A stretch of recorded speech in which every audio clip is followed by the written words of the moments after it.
Lah waktu aku nyamperin itu sebenarnya udah merinding semua badanku.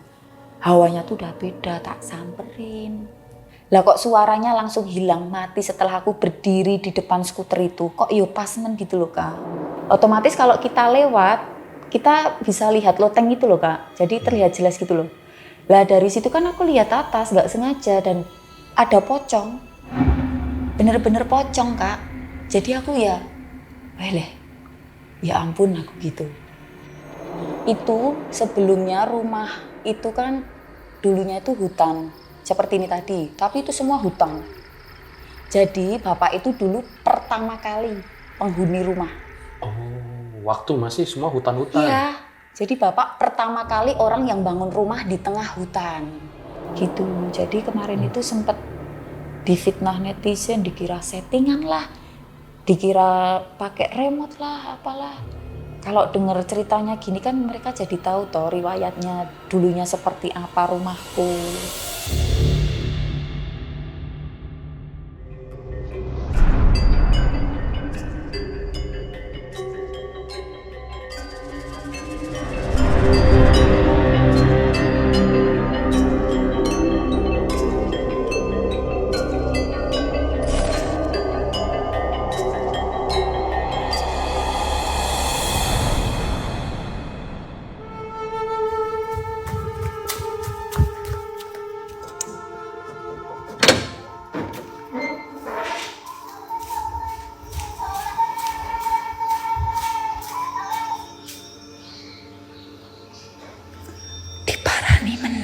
Diparani menang. Wis.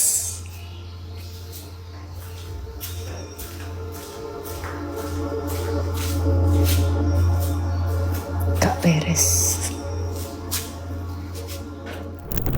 Jadi ini mainannya bunyi sendiri. Iya. Padahal itu harus dipencet atau gimana gitu?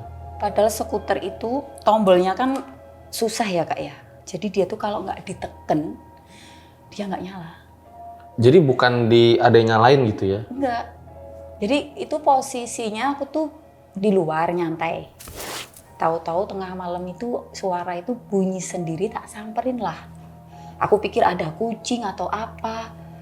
Terus setelah aku nyamperin tepat di depan skuter itu, tiba-tiba mati. Ya, sempet shock sih sebenarnya. Tapi ya gimana lah, hal seperti itu udah biasa di rumah. Udah biasa ya? Ya jadi kemarin itu Paralang dan Erjel Satset banyak banget yang request supaya aku undang Mbak Tiara. Karena video-video Mbak Tiara ini viral gitu di TikTok sampai 4 juta lebih. Di IG itu hampir 3 juta gitu. Nah, banyak yang request supaya aku undang Mbak Tiara. Nah, hari ini datang nih Mbak Tiara dari Solo. Jadi ternyata ini tuh rumah udah memang lama banget ya di sana. Sudah Kak. Bahkan tadinya tuh masih hutan-hutan. Awalnya itu hutan belantara. Jadi keluarga tuh memang udah tinggal di sini dari lama. Dan sekarang ada gedung badminton yang nggak terpakai. Iya, selama 20 tahun. Mangkrak begitu saja. Jadi seperti ini kondisi bekas gedung badminton yang udah 20 tahun nggak kepakai. Oke, nanti kita dengerin dulu kali ceritanya Mbak siap. Tiara ya. Siapa tahu nanti gedung badmintonnya bisa kerjasama kan. Kita bikin padel aja. Silahkan. Oke, ditahan dulu ceritanya Mbak Tiara. Seperti apa kisahnya guys? Buat kalian yang mau ngirim cerita, langsung aja ke sini. Siapa tahu bisa diundang di podcast RJL. Langsung kita mulai, berikut adalah ceritanya.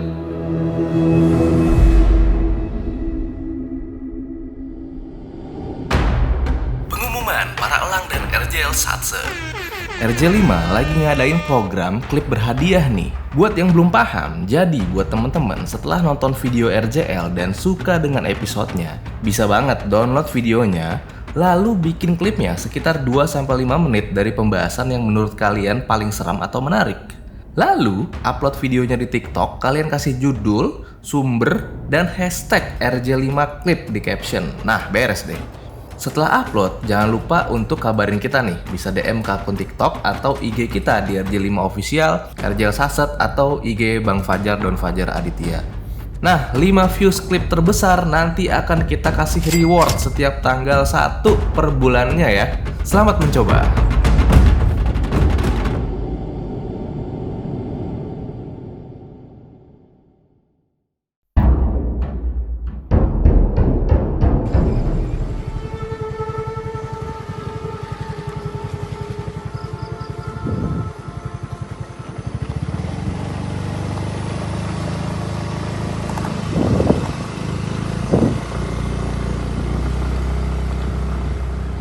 Oke, jadi ini belakang persis rumahnya. Ya, belakang rumah itu masih hutan. Sekeliling itu hutan belantara yang udah nggak terawat. Jadi untuk akses jalannya tuh udah nggak bisa, Kak.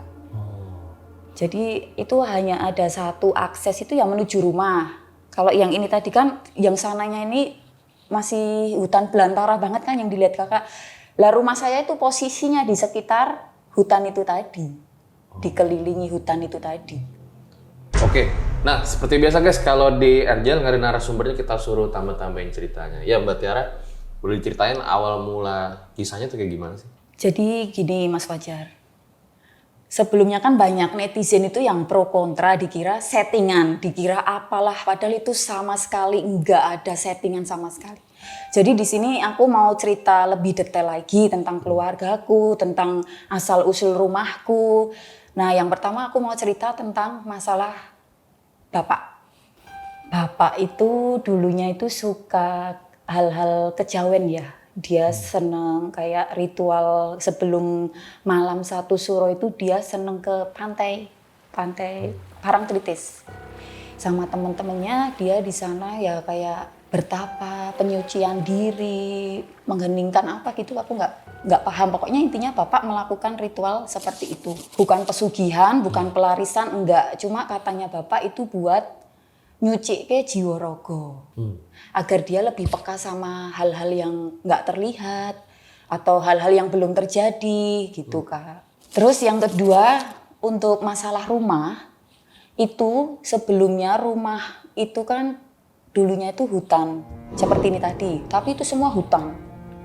Jadi bapak itu dulu pertama kali penghuni rumah. Oh, waktu masih semua hutan-hutan. Iya, jadi bapak pertama kali orang yang bangun rumah di tengah hutan. Belum ada siapapun, belum seramai ini Kak. Pembangunan pertama itu dimulai bapak tahun 1970-an. Aku belum lahir. Nah, pertama yang dibangun itu gedung badminton. Gedung yang paling bawah. Terus gedung kedua, gedung ketiga. Nah, tanahnya itu kan kayak dataran rendah terus ke tinggi. Jadi gedungnya itu nggak rata gitu, nggak tingkat, nggak rata. Jadi ya kayak ada tangga-tangganya gitu.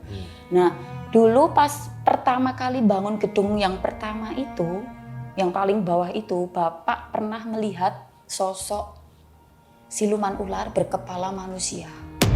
Itu langsung hilang aja gitu. Kejadiannya setelah maghrib. Nggak cuma bapak, terus itu ada tetangga juga yang melihat. Nah, sampai sekarang di desaku itu masih ada satu kuburan. Nggak tahu itu kuburannya siapa, di tengah-tengah hutan itu.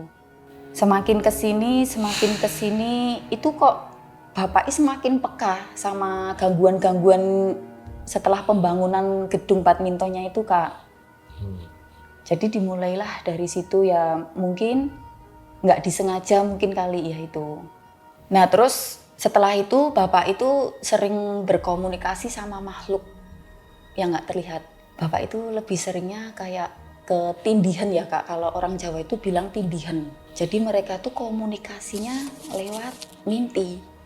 Contoh misal nih kayak besok ada yang kecelakaan gitu, maksudnya lingkungan keluarga bukan orang lain itu bapak tahu.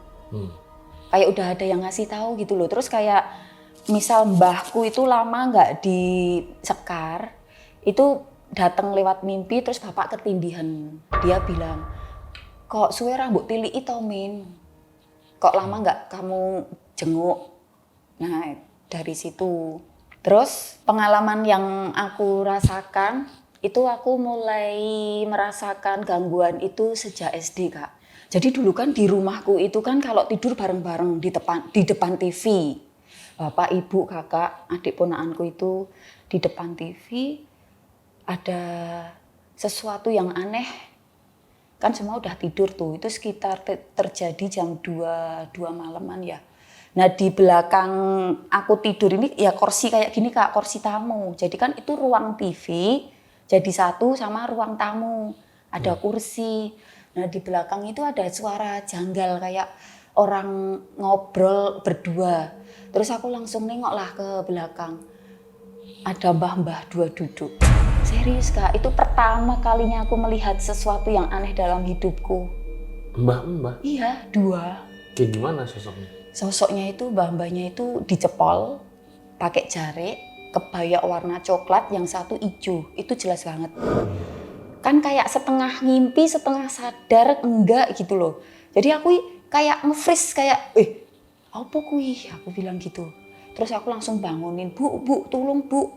Bu, tangi Bu, aku gitu. Ngapa toh?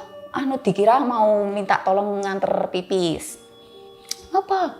Aku ketakutan, aku sampai mau, orang kalau takut itu kalau nangis nggak bisa ya Kak ya. Jadi bingung aku harus gimana. Kuih loh, aku nggak bisa jelasin. Terus tiba-tiba hilang aja. Jadi kayak duduk gini, diem. Duduk kayaknya melihat kita pada tidur. Itu kelihatan jelas nggak mukanya? Nggak begitu jelas, tapi yang jelas itu warnanya, warna kebaya ini. Jadi aku tuh kayak ngipi, kayak setengah sadar, setengah enggak gitu loh. Aku pikir malah itu mbahku. Wong aku ya sempet mikir, loh, wong bae wae ora bubuk ning kene, aku gitu. Terus makanya aku nge-freeze itu tadi, langsung bangunin ibu. Terus ada lagi waktu SMP apa SMA lupa ya. Aku tuh di belakang lorong. Kakak udah lihat videonya di belakang rumahku. Ini rumahku yang nanti di bagian bawah itu ada lorong.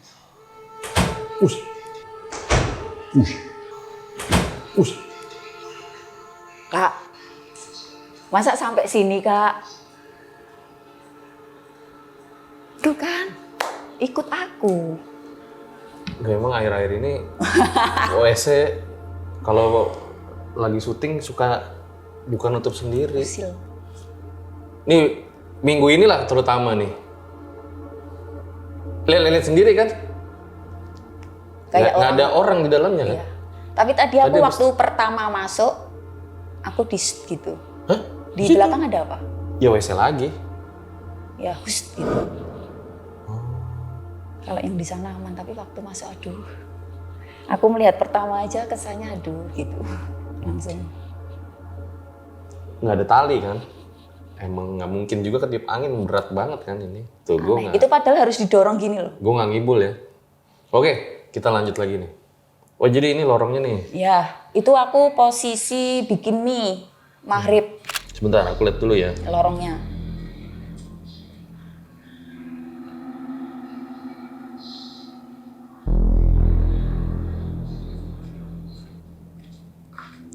Nah itu di bawah bagian belakang. Nah di sini. Kan itu dulu sininya bekas dapur.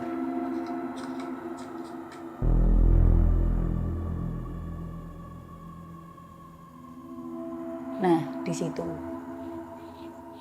Di lorong itu aku melihat sosok hitam besar, tapi dia tuh kayak terburu gitu loh Kak. Kayak langsung hilang, blebet gitu. Nah itu kedua kalinya aku melihat sosok hitam tadi. Iya, kedua setelah mbah-mbah itu tadi, terus yang kedua itu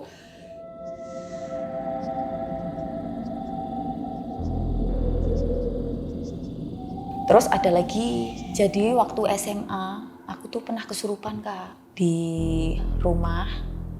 Jadi itu ceritanya gini, aku tuh rebahan maghrib belum mandi, rebahan di kamar sendirian. Di posisi kamarku itu bersebelahan sama ini pohon bambu yang besar samping rumah. Ini kejadian waktu SMA ya. Nah itu aku di sana itu cuma diem kayak orang bingung. Aku udah ngerasa sesuatu ini nggak beres. Jadi kayak diem tok gitu loh Kak, aku buat mikirnya nggak bisa, kayak orang ngengeng gitu loh, biasa aja.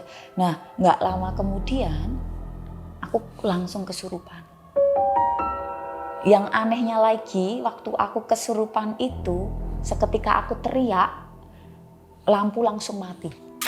Dan lampu matinya itu di rumahku tok loh Kak, kalau mati lampu sekampung oke, wajar. Itu hanya rumahku, jadi seketika aku teriak, wow! Langsung mati Kak, habis itu nyala lagi. Waktu itu ada orang di rumah? Ada, bapak, ibu, kakak. Oh ngelihat kesurupannya? Iya ngelihat. Katanya Mereka pas kesurupan kaget. Mereka kaget, shock loh. Kenapa kok tiba-tiba si Tiara teriak? Katanya aku udah kayak orang gila, kayak gini loh Kak, apa ya? Macan lah. Kayak beker-beker di lantai itu. Ya, kan aku nggak sadar, aku nggak tahu ya. Aku kan sadari waktu aku teriak, itu aku masih sadar. Wah lah, setelah teriak, aku tuh udah nggak bisa lihat apa-apa. Aku tuh kayak berada di ruangan kosong, pengap, kayak gudang besar. Aku sendirian di situ, aku teriak-teriak itu. Tapi nggak ada yang denger, nggak ada yang nolong, aku teriak-teriak. Udah sadar dikasih tahu, ngopong. Mbuh aku ya ngopo iki, gak mudeng. Nah setelah kejadian kesurupan itu, besoknya aku mimpi ada datang macan putih dari samping rumahku itu Kak, samping kamarku. Jadi dia tuh kayak nyamperin aku gitu loh. Macan putih besar. Nggak selesai di situ. Besoknya, jadi tuh kejadian 3 hari berturut-turut. Hari pertama aku kesurupan, hari kedua aku mimpi macan, hari ketiga ponakanku ngimpiin aku Kak. Katanya aku di bagian punggungku ini dicakar macan. Ponakan yang bisa komunikasi sama Mbak Kunti itu tadi.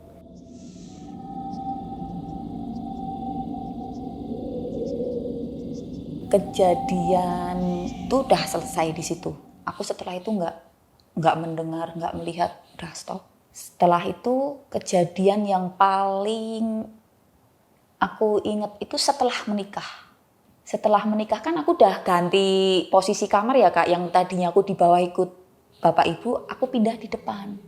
Udah setelah itu gangguan setiap hari Kak. Seperti suara orang nyanyinya tuh tengah malam, dan itu jelas banget kayak orang nyinden gitu loh. Tapi ada nadanya. Nah terus beda hari lagi di kamar mandi itu ada suara orang tertawa. Kayak suaranya Mbak Kunti sih kurang lebihnya.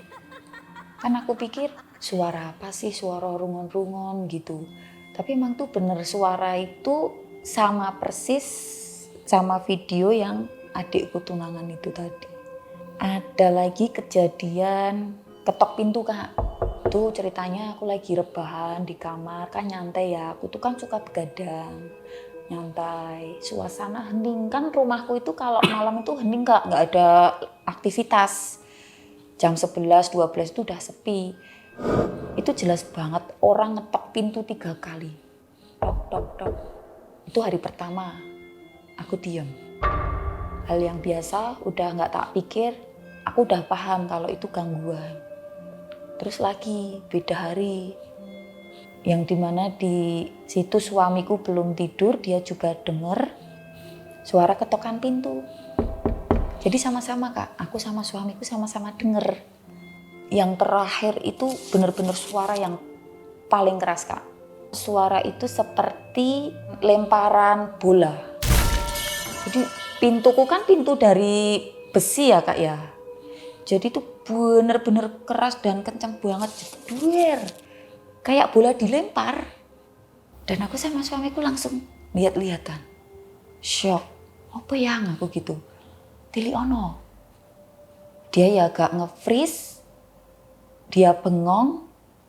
Dikira kucing atau apa, keluar suamiku, bukain pintu. Nggak ada siapa-siapa Kak.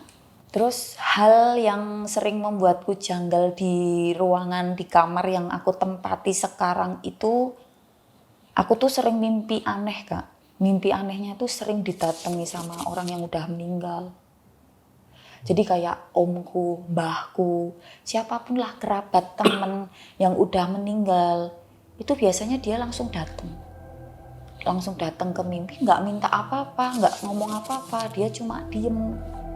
Terus hal aneh lagi, aku tuh susah tidur cepet gitu loh Kak. Jadi kalau tidur tuh selalu jam 1, 2, 3 subuh setiap hari. Awal menikah, awal banget itu selama 1 bulan 1 bulan aku inget banget Kak. Aku nggak bisa tidur, aku gelisah. Aku sebelumnya itu mimpi kayak gelap. Pokoknya aku tuh hilang arah, hilang tujuan. Aku nggak tahu minta tolong sama siapa dalam mimpi itu. Terus nggak lama aku tuh ketindihan, dan ketindihannya itu sosok yang hitam besar yang aku lihat sama persis di lorong bawah itu tadi. Nah itu jelas banget, aku tidur, dia kayak mau gini loh Kak, menyamperin gini loh. Nah dia bilang, aku seneng kowe gitu. Nggak 1, 2, tapi itu sering banget. Aku bilang sama suami, kok kayak enek sing ganggu ya gitu. Jadi maksudnya ditindin genderuwo? Iya Kak, itu nyata. Aku bilang sama suami, bener-bener ya Tuhan, ih jijik banget ngelihatnya. Itu genderuwo yang bulunya banyak banget sini. Kalau orang Jawa bilang tindihan itu ketindihan. Tindihan itu kayak setengah sadar, setengah enggak gitu loh Kak. Jadi aku tuh kalau mau bangun nggak bisa, mau minta tolong pun nggak bisa. Aku tuh padahal dalam mimpiku tuh aku teriak, tolong ono aku. Di sampingku suamiku, aku minta tolong. Oh. Katanya dia nggak denger. Jadi aku tuh kayak lama banget, terperangkap di pegangannya tuh lama banget. Dipegang? Iya Kak, bener-bener ya Tuhan. Genderuwonya ngapain? Kayak mau nidurin aku tapi nggak bisa. Oh, Tak tahan. Oh iya. Sadar, setengah enggak. Tarik nafas, ayo tangi, aku bilang gitu. Setelah itu aku berdoa sebelum tidur, nggak ada gangguan lagi.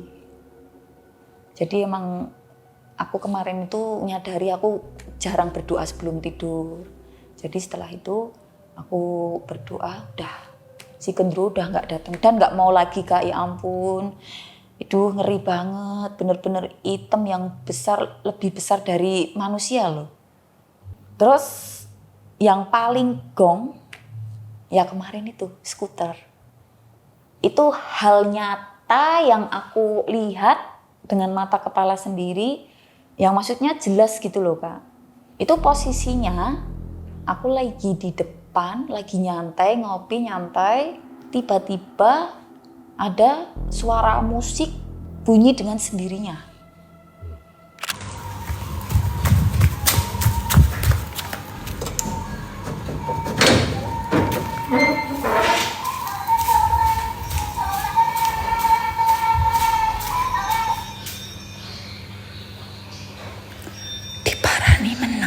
Diparani menang. Wis.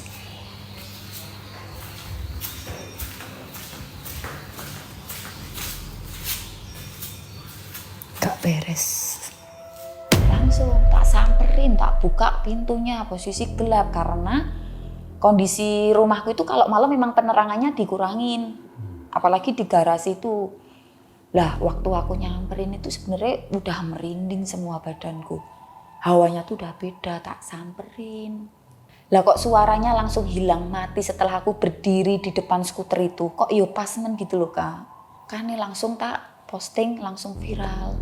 Itu berarti memang harus dipencet? Nggak bisa? Oh iya, itu skuter itu nggak bisa bunyi sendiri. Nggak. Dia itu bisanya bunyi itu kalau dipencet tombolnya. Dan itu tombolnya itu yang susah loh Kak, nggak langsung tekan on off gitu nggak loh. Tombol bulat ditekan baru nyala. Nah, terus kan aku penasaran Kak. Aku pikir itu konslet. Jadi tak diemin di situ sampai subuh. Aku nggak tidur Kak sampai subuh. Aku pengen bukti gitu loh. Nek bener-bener konslet, meh tak video lagi gitu. Tapi ternyata enggak, dan itu mati sekali itu saja. Jadi begitu ceritanya.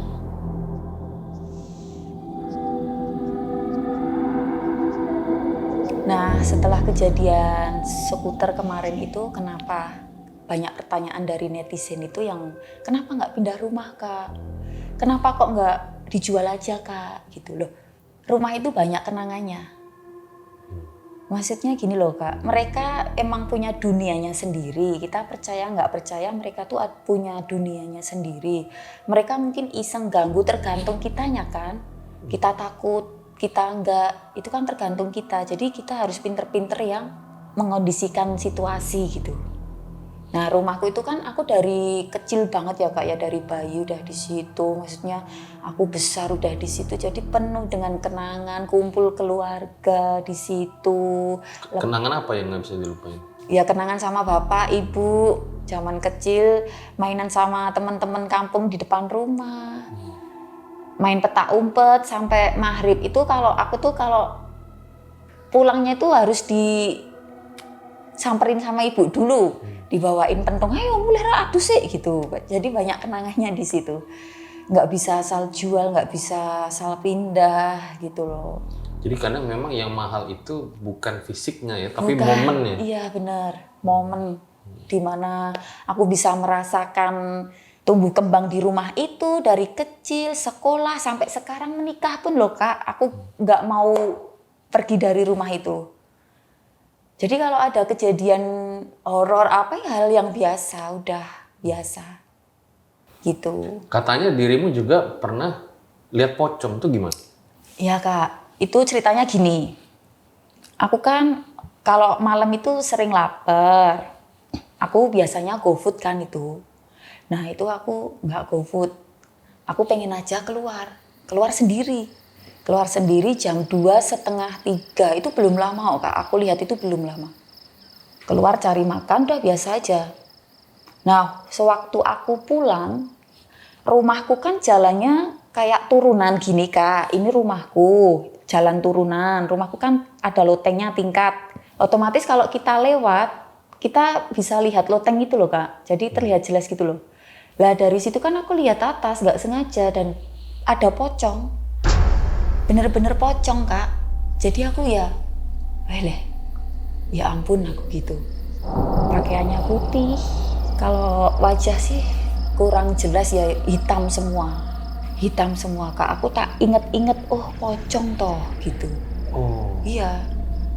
Takut enggak ya, biasa. Gimana lagi?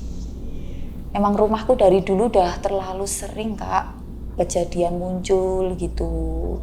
Nah setelah lihat si pocong itu gimana? Ya ngengleng Kak. Tahu ngengleng nggak? Kayak orang yang kebingungan.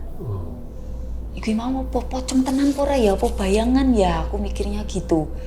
Tapi setelah tak ingat-ingat ya itu bener-bener pocong yang tertali, ada talinya. Tapi wajahnya itu hitam banget.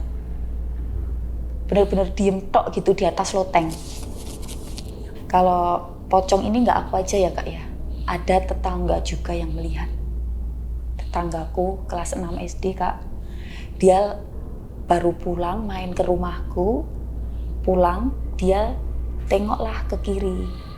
Ini malam nih posisi? Maghrib.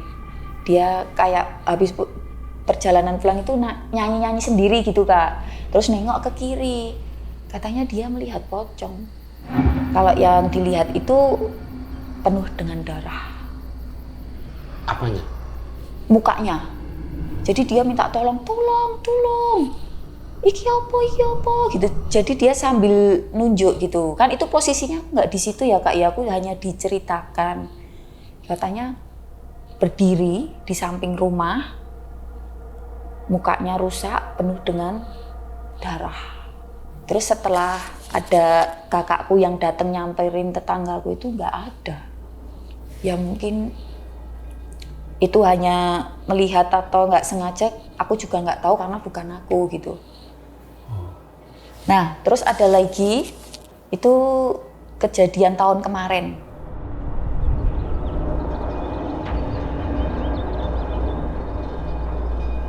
Di sore hari itu, ponakanku di atas loteng, kan kakakku rumahnya di atas loteng itu, di tingkat.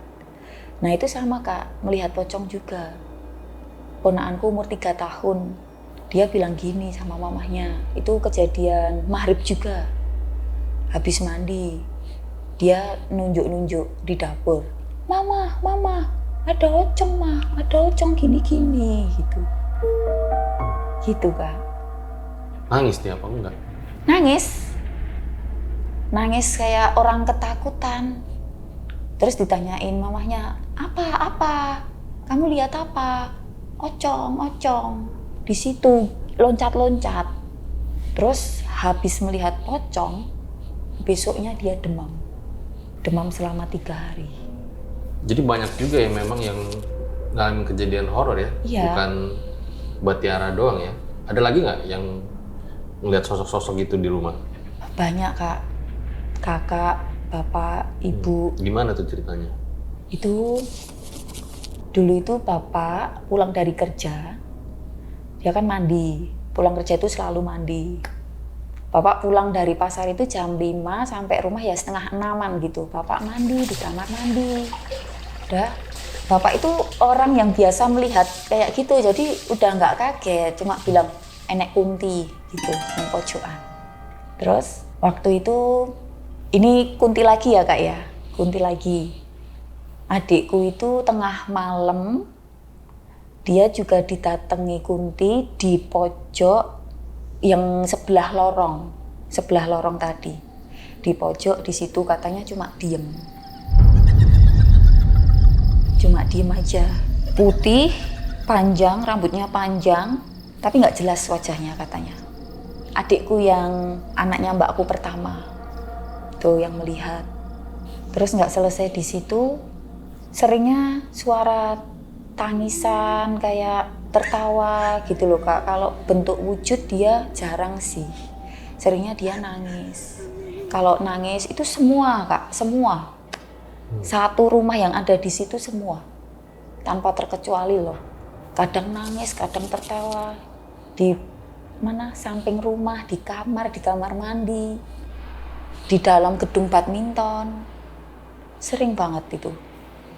Nah, terus ada lagi cerita di mana kakakku, kakak IP, maghrib dia mau buang sampah di samping rumah. Buka pintu, kan ada pintunya Kak, itu tembusnya yang sawah itu tadi. Oh. Tembus sawah, jadi ada pintu, dia kan kalau buang sampah di situ Kak, kan sawah ya udah nggak kepake hutan gitu. Biasalah dia buang. Setelah nengok, muncul lagi itu. Katanya nempel di tembok. Nempel di tembok sama yang dilihat adikku, kuntinya itu panjang, putih panjang, tapi rambutnya menutupi wajah. Terus katanya kakinya gini loh Kak, kayak digoyang-goyangin di tembok. Nge-freeze lah kakakku, langsung panggil semua. Panggil suaminya, panggil aku, suamiku semua, tolong gitu. Di center kita datang, nggak ada apa-apa. Jadi emang sering banget terjadi hal-hal aneh, dan itu yang ngalamin tidak aku saja, semua satu rumah. Dan yang paling sering itu ya kunti. Oh, malah kuntilanak itu? Iya. Di samping rumahku itu kan ada pohon bambu besar Kak. Katanya sih dia di situ. Belum selesai di situ Kak, ada lagi nih. Dulu di gedung badminton itu kan rame banget. Pelanggan bapakku itu pelanggannya banyak banget. Ada salah satu, dia tuh ke kamar mandi. Itu kejadian katanya sore maksudnya jam 6, jam 7-an kan masih sore. Itu kencing di kamar mandi. Katanya melihat kunti dan dia tuh lagi duduk di bak mandinya itu loh Kak. Di bak. Duduk sambil mengayunkan kakinya. Setelah kejadian itu, orangnya tuh udah nggak berani lagi badminton di rumahku. Jadi dia kaget melihat dengan kepala matanya sendiri. Terus habis itu dia woro-woro, ada kunti, enek kunti loh, hati-hati loh gitu. Tapi emang keluarga nggak terganggu gitu, maksudnya kayak tadi aja sampai teriak-teriak gitu. Cuman kan kalau tadi aku dengar ceritanya Mbak Tiara kan kayaknya biasa aja malah ngeliat hantu ya. Pas awal-awal mungkin ya takut gitu, tapi pas udah besar atau nikah gitu kayak nggak sampai teriak-teriak segala macam gitu. Nah kalau keluarga yang lain terganggu nggak? Kebetulan selama ini banyak yang terganggu, ada juga yang enggak, Kak. Kalau seperti kakakku yang tadi, dia melihat Kunti teriak, syok. Sedangkan untuk yang lain kalau denger, lihat itu ya udah biasa gitu. Udah nggak kaget lagi. Apalagi aku, makanya kemarin waktu skuter bunyi langsung tak samperin. Karena aku juga penasaran gitu loh Kak, di situ ada apa? Ternyata ya nggak ada apa-apa.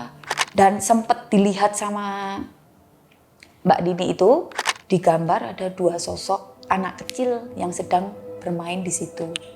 Dan ada dominan ular besar katanya. Jadi banyak ternyata. Iya, sesuai apa yang dibilang bapakku. Bapakku bilang, nek kene iki nyat sarange demit. Bapak bilang gitu. Cuma mereka kuwi orang ganggu. Wong apik, orang enggak ganggu dalam hal kejahatan apa. Dia tuh ganggunya paling ya cuma ngitoki sebentar udah. Nangis udah, ketawa udah gitu loh Kak. Maksudnya enggak yang ganggu sampai melukai lah, apa bikin anak sakit apa gitu, enggak. Pernah lihat ayah komunikasi sama mereka nggak? Ayah, kalau melihat aku belum pernah. Tapi bapak sering cerita, bapak itu komunikasinya lewat mimpi. Sama penunggu rumah? Iya, Apa yang diceritain? ngobrol. Ya mereka tuh pernah bilang, pokoknya enek uang sing ameh olo karo keluargamu ora iso wis tak pageri, bilang gitu. Dalam bahasa Indonesianya, kalau ada orang yang jahat licik sama keluargamu, nggak mungkin bisa dipageri, mereka ada di situ. Makanya Mbak Nini kemarin bilang, 2 itu kiriman, ingin bikin rumah tanggaku hancur apa gitu loh Kak. Tapi 2 tuh mereka yang mana? 2 anak kecil. Oh. Yang satu cewek, yang satu cowok itu katanya kiriman dari luar. Mau ganggu, yang pengen mengacaukan keluarga. Rumah tanggamu? Bukan, ya maksudnya bikin keluarga cekcok lah, mungkin rezekinya. Keluarga besar? Iya. Tapi memang kayak cekcok-cekcok gitu sering emang? Iya Kak, sering banget. Keluargaku tuh sering cekcok, tapi ya udah, besok baik lagi. Kayak hal-hal sepele itu aku sendiri ngalamin loh. Aku sama suamiku tuh tiap hari cekcok Kak. Kayak di rumahku itu panas, negatif, kayak di rumahnya nggak betah gitu. Nggak betah dalam arti kok pinginnya keluar gitu loh, pengen di luar. Cekcok tiap hari, berantem, tapi kalau udah tenang ya wes, damai lagi. Cekcoknya tuh kayak? Hal sepele Kak. Contohnya? Contohnya kayak aku capek nih, aku kan kerja Kak, capek. Lihat kotor sedikit gitu aku nggak mau. Aku marah, kalau marah udah sampai mana-mana. Jadi bawaannya emosi terus gitu Kak. Terus kalau masalah cekcok ini nggak tak alamin, hampir semua keluargaku juga. Tapi ya cuma sebatas cekcok hal sepele lah. Karena emang sih Kak, hawa di rumahku itu singup, pengap, kayak panas gitu loh. Masuk lorong garasi itu aja masuk itu udah hawanya beda banget. Apa cekcok yang paling besar? Nggak ada sih Kak, nggak ada. Perselingkuhan apa itu nggak. Terus masalah lampu, kemarin kan sempet di komen netizen Kak, lampu penerangannya Kak, diterangin di apa. Lah padahal di garasi bagian depan itu pernah dikasih lampu dengan watt yang besar mati Kak, nggak mau nyala. Di bagian belakang paling bawah itu juga seperti itu. Jadi mengapa rumahku itu kok hawanya singup, terus kayak gelap, kayak panas. Ya mungkin itu dari sejarahnya zaman dulunya seperti apa, kan kita juga nggak tahu toh Kak. Kan dulu situ juga hutan belantara, terus dibangun rumah itu. Mungkin terbawalah sampai sekarang gitu. Jadi kemarin itu sempat difitnah netizen, dikira settingan lah, dikira pakai remote lah, apalah. Kalau dengar ceritanya gini kan mereka jadi tahu toh riwayatnya dulunya seperti apa rumahku gitu. Ya ternyata di balik ruang-ruang dinding-dinding di rumah Mbak Tiara itu selain ada kejadian-kejadian yang mungkin di luar nalar gitu ya, ternyata juga terjadi perselisihan-perselisihan ya, walaupun sepele tapi berujung damai juga gitu ya. Oke.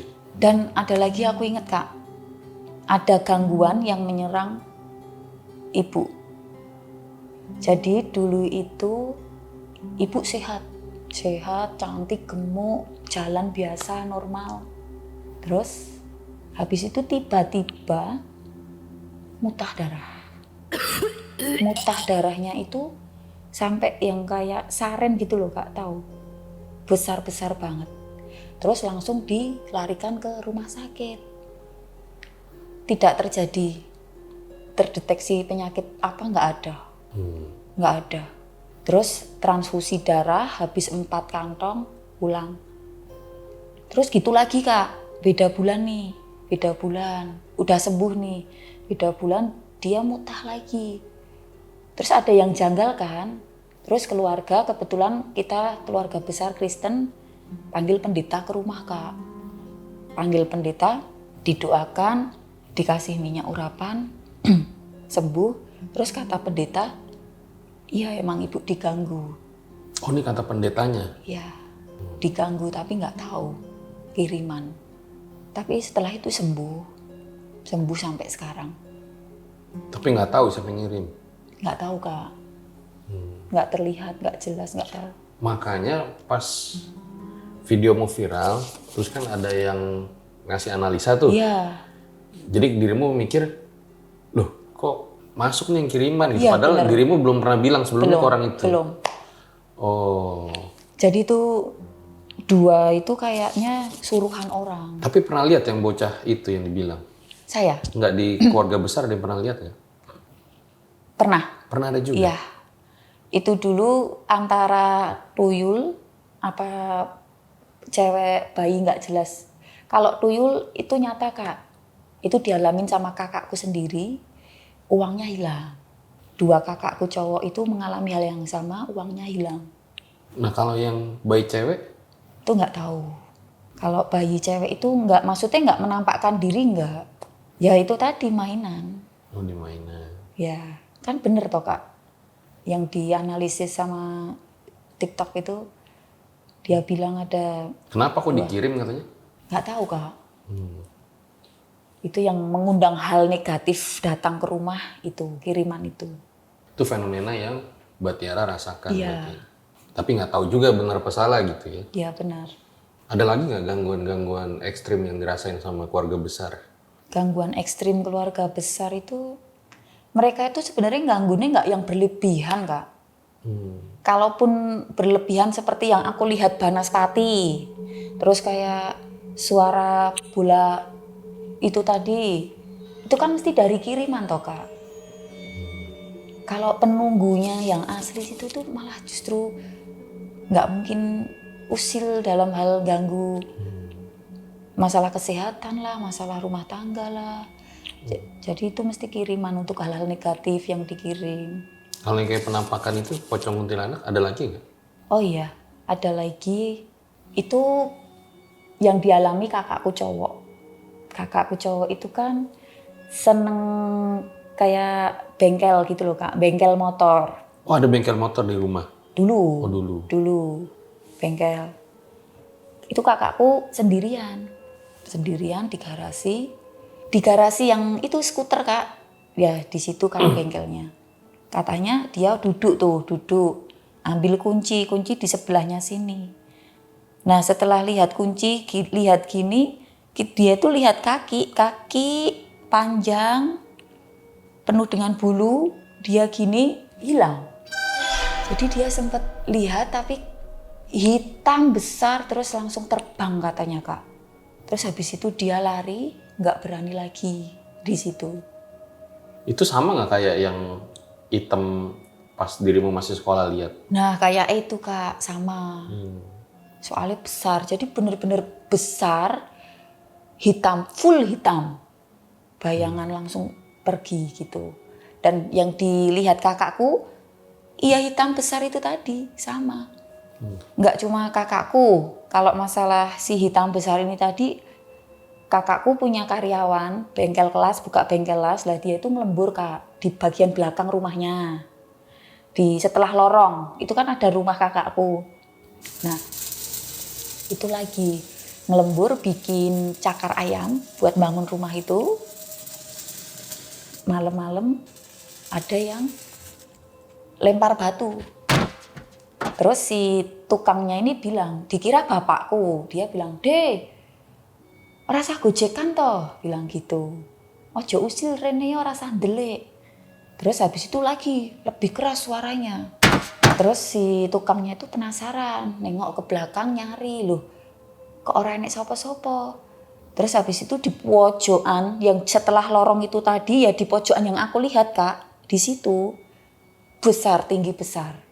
Langsung lari ketakutan, dia telepon kakakku, "As, iki anu ora sida tak teruske, aku wedi, aku wis wegang lembur ning kene. Aku nonton iki," gitu.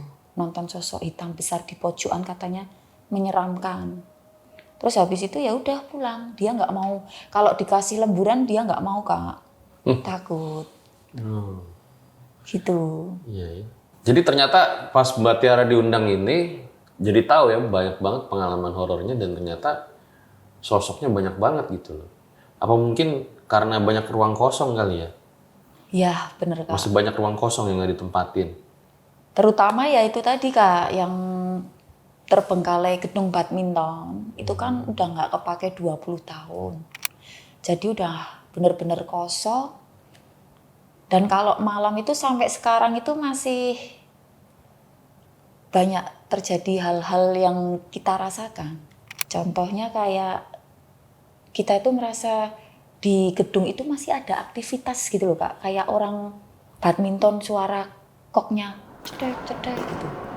Terus kayak sepatu kalau badminton itu loh Kak, bunyi cedek gitu. Itu juga banyak yang dengar. Kakak, adik, bapak, ibu, saya. Sampai sekarang. Terus kayak suara berisik, kayak banyak orang berkerumun, yaitu di gedung itu Kak. Jadi itu 20 tahun mangkrak itu nggak dipakai apa-apa, cuma dipakai gudang, yang dipakai itu yang paling atas buat bengkel las, yang kedua, tiga ini benar-benar kosong. Mau dipakai buat apa juga bingung, ya udah dibiarin aja. Makanya kenapa kok sering banget mereka itu kayak muncul lah, ganggu lah. Jadi kayak mereka itu dikasih tempat. Ya udah langsung aja kita bikin padel kali ya di situ ya. Kan lapangan badminton tuh. Itu aksesnya susah Kak. Aksesnya susah. Iya, nanti takutnya malah pada kesurupan padel di situ. Iya, iya. Terakhir lah mungkin ya. Jadi katanya ini belum diceritain tadi. Bapakmu itu pernah komunikasi sama kuntilanak, itu benar? Iya. Nggak kuntilanak aja. Jadi setiap penunggu rumahku itu bisa menyampaikan sesuatu lewat bapak.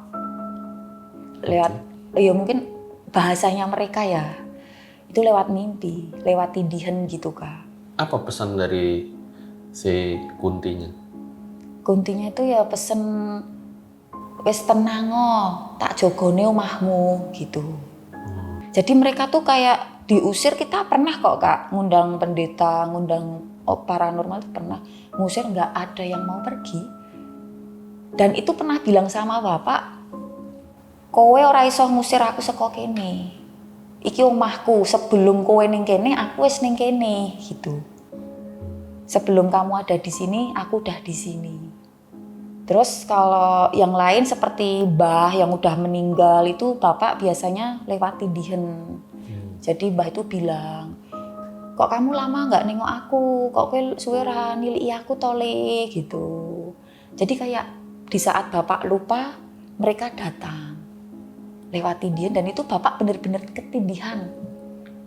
Tapi sampai sekarang bapak masih suka ritual? Enggak Kak, bapak berhenti ritual itu dari aku SD.